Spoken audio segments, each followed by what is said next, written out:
Gopalpur review site home guard bike और scooty जालीदेले दुर्बृत्त। Gopalpur में दुईटी गाड़ी में निआं लगी ध्वंस। गोपालपुर नोडाल स्कूल निकट में विलंबित राति प्राय 12:30 दुईटी गाड़ी निआं लगी संपूर्ण पोड़ी होता देखा मिली। गाड़ी मालिक सलाउद्दीन खान को सूचना मुताबक गतकाली रात्रे से गाड़ी होंडा एविएटर OD 07D7273 और पुअर गाड़ी hero Honda fashion OD 07G 9278 दुईटी निज घर बाहर रखिथिले।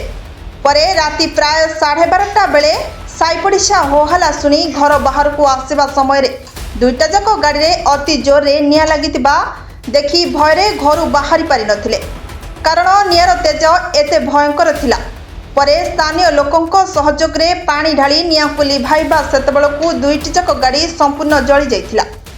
गाड़ी मालिक सलाउद्दीन को कहवा अनुसार राति किए दुर्बृत्त दुईटा जाक गाड़ी में निआं लगाई देछि बोली अभियोग करबा परे सकाळे पुलिस पहुंची विभिन्न दिग बुली देखिबा परे तदंत आरंभ करिछि।